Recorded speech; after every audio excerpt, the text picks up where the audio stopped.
Hey guys, here's the new Cold Steel, the Cinquedea dagger. I'm probably mispronouncing that horribly, but this is the 5-finger dagger from Cold Steel. And everywhere online, I couldn't find any size comparison videos or videos of it up close, so I decided to just do one myself.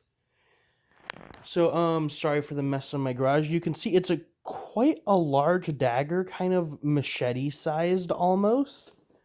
Very light, but very well made and great for slashing. And I want to grab a few things to compare to that everyone should have. So first, here's a Zippo Lighter. This is from the Last Chance Casino and Wasteland Weekend.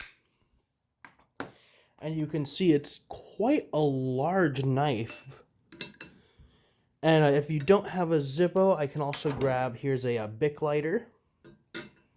And you can see it's just a little longer at the top, and then it's a pretty decent sized blade. Here's a Cold Steel Spartan. The blade's been heated up a lot and heavily abused, but I mean, that's a big pocket knife, and it's minuscule compared to this thing. So I mean, for $140 on sale pretty much anywhere, it's an absolute steal. I've been hacking and slashing quite a few things with it so far, just kind of playing around.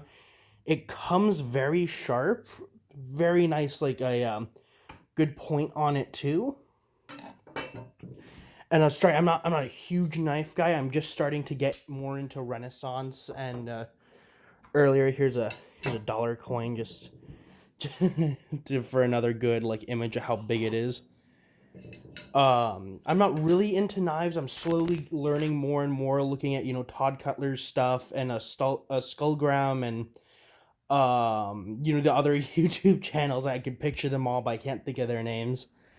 And this guy, it's definitely one of the coolest looking medieval knives or Renaissance knives I own.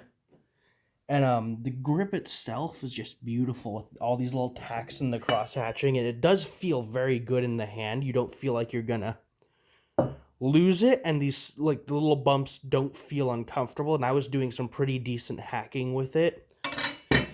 The sheath does have this very deep engraving on both sides, so it kind of reminds me of a turtle shell almost.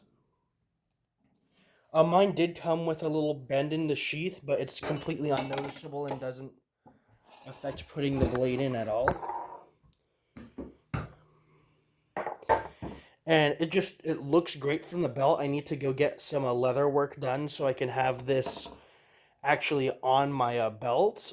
But other than that, I mean, I have to say, absolutely love everything Cold Steel does. I've owned a few of their nicer, like, historical swords, and I own, here's the Cold Steel Spartan, but I own a couple of their other folding knives. I own some of those plastic hideout knives they make, that they're like the ones you can put inside.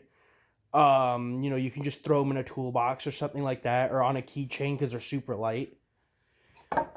But, yeah, this thing's just awesome, and I can't wait to get the rest of my Renaissance kit together, basically having this as the main showpiece. I mean, it's just that cool of a knife.